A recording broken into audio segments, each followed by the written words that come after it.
Bonjour et bienvenue dans la première vidéo des chasseurs de chimères. Dans cette émission, nous partons sur les traces de personnages fictifs ou historiques qui sont entrés dans la légende. Et pour ce premier épisode, nous avons choisi un personnage que vous connaissez tous. Un personnage fabuleux qui se promène dans l'imaginaire des gens depuis des centaines d'années. Un personnage dont la puissance et l'influence sont telles qu'elles l'ont érigé au rang d'archétype. Nous sommes très fiers, après des mois de recherche et d'écriture, de pouvoir enfin vous présenter... Ah, il y a Nota Bene qui tease sa prochaine vidéo. Ah, trop bien. Ah, Nota Bene, j'adore. En plus, il a des yeux magnifiques.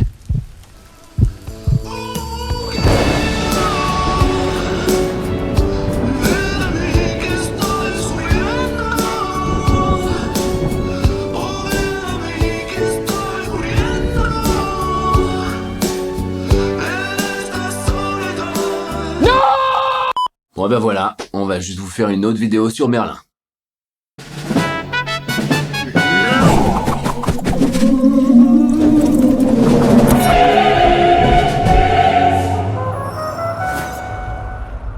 Pardon, mon nom est Merlin. Et je suis en effet le plus grand, le plus puissant des magiciens.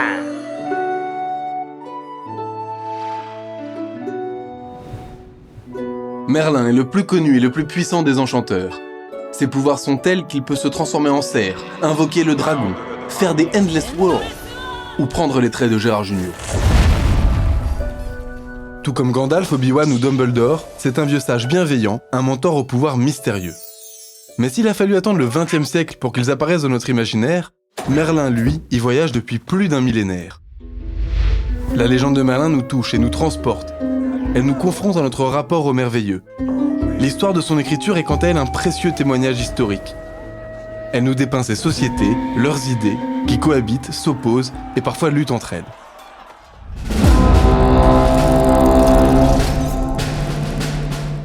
La première apparition de Merlin remonte à il y a bien longtemps, au VIe siècle, sur l'île de Bretagne.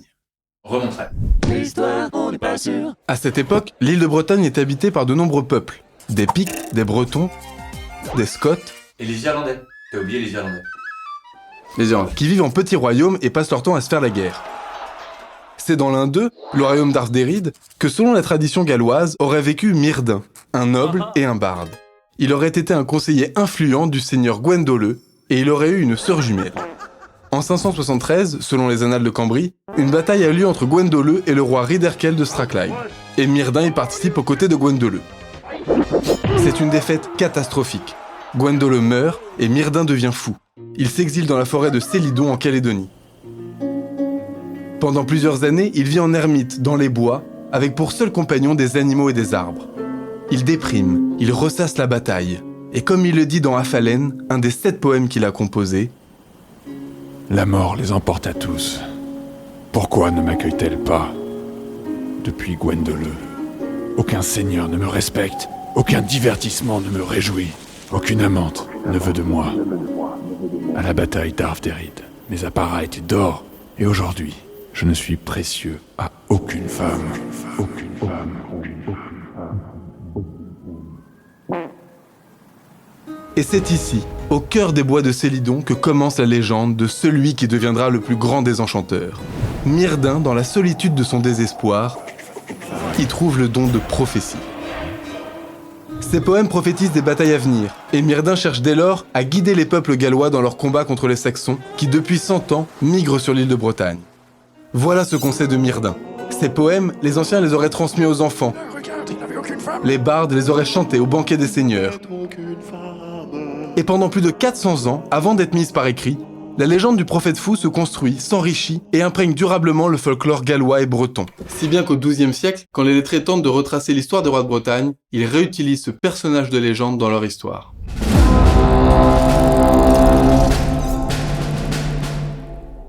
Parmi ces lettrés, on trouve Galfridi des Monumeta, Geoffroy de Monmouth, un clerc breton qui vécut à Oxford au XIIe siècle et qui était proche des familles nobles normandes. En effet, à cette époque, les Normands règnent sur l'Angleterre depuis une centaine d'années. Ils sortent à peine d'une guerre civile à l'issue de laquelle le premier roi plantagenet Henri II est monté sur le trône. Afin de se prémunir contre d'éventuelles révoltes, les Normands renforcent leur légitimité sur l'île par la rédaction de chroniques royales. Le but est de rattacher les Normands aux précédentes dynasties régnantes de l'île. Dans deux des histoires qui sont commandées, ce sont les rois anglo-saxons qui sont mis à l'honneur. Les Bretons jugés faibles et décadents sont laissés de côté. Mais Geoffroy de Monmouth décide au contraire de les mettre en valeur, ces Bretons. Et dans son écrit Historia Regum Britanniae, il donne à Merlin un rôle central dans leur unification. Dans le récit, on est au 5e siècle, soit un siècle avant le légendaire Myrddin gallois. Ayant fait tuer le roi de Bretagne et fait fuir les héritiers de celui-ci en Armorique, le gouverneur Vortigern se fait couronner roi. Il invite alors des étrangers païens, les Saxons, à rejoindre son armée. Mais ceux-ci se retournent contre Vortigern et ravagent toute l'île. Le nouveau roi consulte alors des magiciens qui lui conseillent de construire une tour pour se protéger des attaques. Cependant, les fondations du bâtiment ne tiennent pas et s'effondrent encore et encore. Désespéré, Vortigern retourne voir les magiciens qui lui annoncent que seul le sang d'un jeune naissant père pourrait renforcer les maçonneries de la tour et empêcher son effondrement. Des messagers sont dépêchés dans les provinces et ramènent à Vortigern un jeune homme du nom de Merlin. Merlin se moque des magiciens de Vortigern. Il leur explique que son sacrifice ne servirait à rien et que sous la tour, 2 dragons sommeillent et leur ronflement fait trembler le sol. On creuse alors sous la tour et une fois libérés, les 2 dragons se battent en duel. Merlin prophétise que leur combat symbolise la lutte entre les Bretons, incarnés par le dragon rouge, et leurs ennemis, le dragon blanc. Il prédit que cette lutte sera sans fin, chaque dragon prenant l'ascendant sur l'autre à tour de rôle. Cette prophétie a tant marqué les contemporains de Monmouth que le dragon rouge figure encore aujourd'hui sur le drapeau du Pays de Galles. Et ça, il vous l'a pas dit, notablement. Merlin prédit également la mort de Vortigern, provoquée par Aurelius Ambrosius, fils de l'ancien roi et héritier légitime du royaume de Bretagne. Il évoque aussi la venue d'un sanglier de Cornouailles, libérateur et unificateur des Bretons. Le jour suivant, Aurelius et Uther débarquent sur l'île, repoussent les Saxons et tuent Vortigern. Aurelius l'aîné devient roi. Il commande à Merlin d'ériger la danse des dragons, un monument à la gloire des Bretons que certains pensent être Stonehenge. À sa mort, Uther devient roi. Il tombe amoureux de Hygerne, la femme du duc gorlois, son vassal. Il demande donc à Merlin de le transformer en duc gorlois le temps d'une nuit, ce qui va lui permettre de coucher avec Hygerne sans qu'elle sache qu'elle trompe son mari. C'est clairement un viol. Hashtag balance ton point dragon. De leur union naît Arthur, futur grand roi et unificateur des Bretons, le sanglier de Cornouailles de la prophétie. C'est la dernière mention de Merlin vivant dans l'Historia Regum Britanniae. Le Merlin de Geoffroy de Monmouth est bien différent du Myrddin des légendes galloises. Tout d'abord, Geoffroy le nomme Merlin et non Myrddin.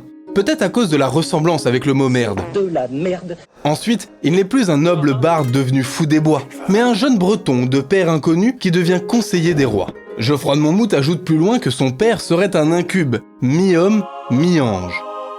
Comme le Myrddin des traditions galloises, le Merlin de Monmouth voit l'avenir. Mais ses prophéties diffèrent tant dans la forme que dans le fond. Myrddin s'exprime de façon très explicite.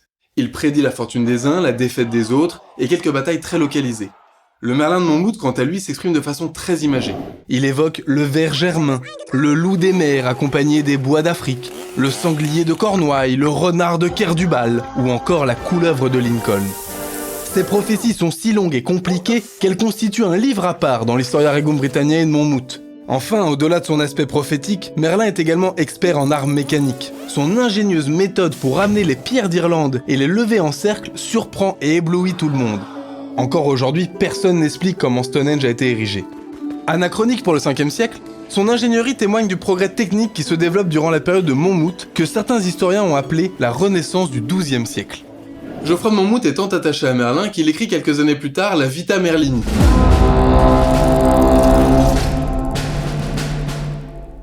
Ce livre prend la suite de la vie de Merlin retracée dans l'Historia Regum Britanniae. L'action se déroule 2 ans après la mort d'Arthur. Geoffroy fait vivre à Merlin la vie du barde Myrddin, mais en l'enrichissant et en la transformant très fortement. Comme dans la vieille légende, Merlin devient fou à la suite d'une bataille sanglante et fuit dans les bois. Mais pour Geoffroy, Merlin n'est pas simplement un prophète fou et dépressif. À la différence de Myrddin, il ne se morfond pas dans le souvenir de la défaite, mais il célèbre plutôt la beauté et la force de la nature sauvage. Il se transforme en animal à plusieurs reprises, ce que ne fait pas Myrddin. Il ne vit pas non plus complètement reclus en ermite, mais fait des apparitions à la cour du roi. Geoffroy de Monmouth rassemble l'histoire des 2 personnages et consacre ainsi Merlin comme symbole de l'identité bretonne.